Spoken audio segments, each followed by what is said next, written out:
تحریک لبیک پاکستان کی حکومت اگر آج پاکستان کے اندر ہوتی اور حضور کے غلاموں کی حکومت ہوتی اصل میں، تو آج فلسطین کے مسلمان پتھروں سے کم از کم نہ لڑ رہے ہوتے کہ جو IMF کے بیکاری ہوں اور جو عالمی بینکوں کے بیکاری ہوں، وہ کیا جن کی خود سانس اسرائیل کے دوروں سے چلتی ہو یا اسرائیل کی سپورٹ سے یا خفیہ سپورٹ سے چلتی ہو، وہ کبھی فلسطین کے لیے کھڑے ہو سکتے ہیں؟ یہ تحریک لبیک کا مسئلہ تو نہیں ہے، یہ نون لیگ کا مسئلہ تو نہیں ہے، یہ PTI کا تو مسئلہ نہیں ہے۔ آج تو چاہیے تھا پاکستان کا وزیر اعظم، پاکستان کا آرمی چیف، پاکستان کے صدور، پاکستان کی تمام فضائیہ اور بحری فوج کے شارع دستور پر اعلان کرتے کہ جمعے کے بعد اکٹھے ہونا۔ ہم یہاں یہ چند لوگ کرنا بیٹھے ہوتے، شارع دستور پر میلوں عوام ہوتی، دنیا کو پیغام جاتا تھا کہ یہ قوم واقعی فلسطین کے ساتھ کھڑی ہے۔ ہم منافق ہیں بحیثیت ریاست بھی، بحیثیت حکومت بھی منافق ہیں، بحیثیت قوم بھی منافق ہے۔ ہم منافقت کا کردار ادا کر فلسطین کے ساتھ کھڑے ہیں۔ کہاں کھڑے ہیں؟ میں کہاں کھڑا ہوں؟ چبرجی میں۔ اس سے تو ان کو کوئی فائدہ نہیں۔ السلام علیکم سر۔ السلام۔ سر بھائی، اگر اس وقت پاکستان میں تحریک لبیک پاکستان کی گورنمنٹ ہوتی تو پاکستان تحریک لبیک فلسطین کے لیے کیا کرتا؟ بسم اللہ الرحمن الرحیم۔ تحریک لبیک پاکستان کی حکومت اگر آج پاکستان کے اندر ہوتی اور حضور کے غلاموں کی حکومت ہوتی اصل میں، تو آج فلسطین کے مسلمان پتھروں سے کم از کم نہ لڑ رہے ہوتے، پتھروں سے نہ لڑ رہے ہوتے، اور آج فلسطین کے مسلمان کم از کم بے یار و مددگار کسی کی بمبارڈمنٹ کا شکار نہ ہوتے، اور آج فلسطین کے مسلمان کسی کو پکار کر مسجد اقصیٰ میں یہ نہ توجہ دلاتے کہ امت مسلمہ تمہارا قبلہ اول ادھر، یہ کسی کو بتانے کی ضرورت نہ پڑتی۔ سر بھائی، ہم نے یہاں پر عالمی میڈیا کا بھی کردار دیکھا اور اپنی پاکستانی گورنمنٹ کا کردار بھی دیکھا۔ دینی مدارس کے نام پر، دین کے نام پر بہت سی جماعتیں اربوں خربوں روپیہ اکٹھا تو کرتی ہیں، لیکن جب بات آتی ہے کسی اسلامی ممالک میں جنگ کی، کسی مسجد کی حفاظت کی، یہ ہمیں بیک فوٹ پر دکھائی جاتی ہیں۔ یہاں پر تمام اسلامی مدارس کو کیا کردار ادا کرنا چاہیے؟ دیکھیں، اسلامی مدارس تو اسلام کے قلعے ہیں، یہاں ہر ایک نے اپنے اپنے سیکٹ اور اپنی اپنی شخصیت کے قلعے بنائے ہوئے ہیں۔ آپ ابھی کسی مذہبی شخصیت کے بارے میں بات کریں، کل آپ اپنے خلاف FIR بھی دیکھیں گے، روڈ کے اوپر جلوس بھی دیکھیں گے، اور ان کے جناب چاہنے والے وہ سوشل میڈیا پر بھی اور میڈیا پر طوفان بپا کر دیں گے۔ آپ کے پاس مثالیں موجود ہیں۔ اگر اسلام کے بارے میں بات ہوگی، قرآن کے بارے میں بات ہوگی، تو سب، علامہ اقبال نے کہا، سب اپنے بنائے ہوئے زندہ میں ہیں محبوس، خاور کے ثابت ہوں یا افرنگ کے سیار، پیران کلیسا ہوں کہ شیخان حرم ہوں، نئے جدت گفتار نئے جدت کردار، نہ یہ کردار سے بھی خالی نہ گفتار سے بھی خالی۔ تو یہاں مسائل یہ ہیں کہ ہم سب نام لیوا تو اسلام کے ہیں، لیکن جب اسلام جان مانگے تو پھر ہم بھاگتے ہیں۔ تو اسلام کی بقا اور اسلام کی جو ترویج ہے اور اسلام کی نشاط ثانیہ، وہ ہم سناتے تو ہیں ممبر پر کھڑے ہو کر، پھٹے بھی توڑ دیتے ہیں کہ اسلام زندہ ہوتا ہے ہر کربلا کے بعد، لیکن ہر لیڈر بھاگا ہوتا ہے ہر کربلا کے بعد۔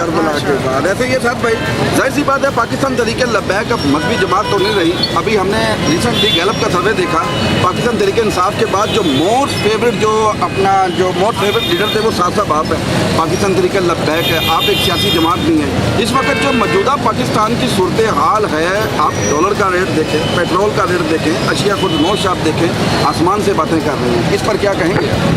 پاکستان تحریک لبیک، پاکستان تحریک لبیک یا رسول اللہ پاکستان، یہ پاکستان کی نہیں امت مسلمہ کی مذہبی اور سیاسی حقیقت ہے۔ اس سے کوئی روگردانی کرے یا کوئی چشم پوشی کرے یا گیلپ ہمیں آخری نمبر دے یا پہلا نمبر دے، یہ بات نہیں، یہ حقائق ہیں، اور انشاءاللہ یہ حقائق قوم کے سامنے ابھی تو ہم نہیں، اب تو لوگ بھی کہہ رہے ہیں کوئی اور نہیں، حضور کا دین آ رہا ہے۔ اور دوسری بات ہے شائع خورد و نوش اور یہ ساری معاملات، ہم نے تو پہلے کہا تھا کہ یہ سود پر ریاست نہیں چل سکتی۔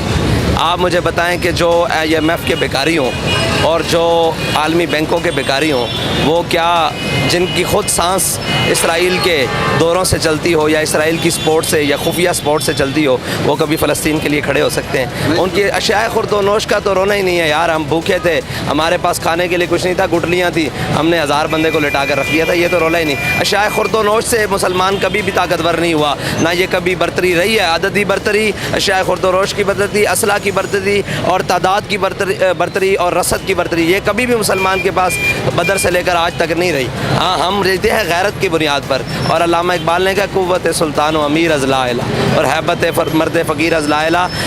حضور نے فرمایا مومن جسد واحد کی طرح ہے، اگر سر میں درد ہوگا تو پورا جسم بے چین، کہیں بھی جسم کے حصے میں کوئی درد ہوگا، کئی تکلیف ہوگی تو پورا جسم بے چین۔ تو مجھے یہ بتائیں، ہم اپنے ایمان کا اظہار جتنے لیول پہ بھی کرنے آئے ہیں کہ ہمارے جسم میں درد ہے، فلسطین میں درد ہے، تو جن کے جسموں میں درد نہیں وہ ریاستی ذمہ داری کیوں نہ ہو، وہ مسلمان ہیں، وہ مومن ہیں؟ مومن کے تو جسم میں درد ہوتا ہے، وہ تو مومن نہیں ہے۔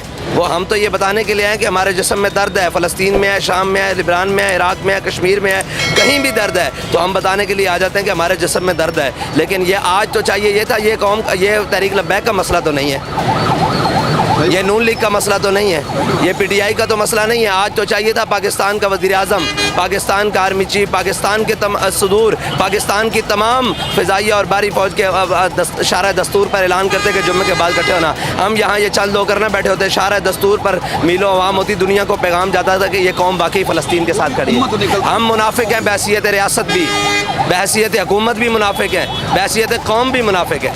ہم منافقت کا کردار ادا کر فلسطین کے ساتھ کھڑے ہیں، کہاں کھڑے ہیں؟ میں کہاں کھڑا ہوں؟ چبرجی میں، اس سے تو ان کو کوئی فائدہ نہیں۔ کوئی فائدہ نہیں، صحیح بات ہے۔ بہت بڑی بات کی ساتھ صاحب آپ نے، آخر میں آپ سے میرا ایک سوال ہے، اس وقت پاکستان میں غریب کے بچے کا گلا دبانے کی کوشش کی جا رہی ہے، سرکاری اسکولوں کو پرائیویٹ کر کے وہاں پر فیسوں کو بڑھایا جا رہا ہے، اور کتنے ہی استاذہ ان کو پرائیویٹ یعنی کہ ان کی پینشن ختم ہو جائے گی، ان کو نوکریوں سے فارغ کر دیا جائے گا۔ ان کے لیے کیا کہیں گے؟ اگر تحریک لبیک پاکستان کی گورنمنٹ آتی ہے تو کیا اقدامات کرے گی، اور ابھی آپ کیا کہیں گے؟ دیکھیں، اساتذہ تو قوم کا اثاثہ ہوتے ہیں اور قوم کے معمار ہوتے ہیں۔ کل جس طرح قوم کے معماروں کے اوپر اور قوم کے رہنماؤں کے اوپر اور قوم کے اساتذہ کے اوپر لاٹھیاں برسائی گئی ہیں، اس سے تو یہ معلوم ہوتا ہے کہ انہیں کسی کی پرواہ نہیں، صرف اپنے تخت اور تاج پیارے۔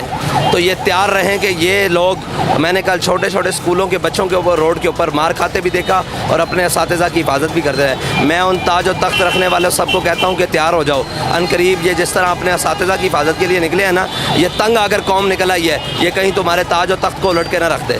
جو پاکستان کے حالات ہیں اس وقت، وہ معاشی طور پر ہوں، وہ غریب کے ہوں، وہ کمزور کے ہوں، وہ یہ بتا رہے ہیں کہ اب ان کو اپنا قبلہ درست کرنا پڑے گا، ورنہ پاکستان میں ان لٹیروں کی اور ان بدماشوں کی، وہ چاہے پارٹی کے نام پر آئیں، وہ چاہے کسی کی گود میں بیٹھ کر آئیں، وہ کسی کے کندھوں پر سوار آگے ہو کر آئیں، وہ یا عبوری آئیں یا نگران آئیں، ان کی اب جگہ نہیں ہے۔ اب قوم کو ان کا حق چاہیے، اور وہ آپ کی بدماشوں اور عیاشیوں کو پال کر نہیں دے سکتی۔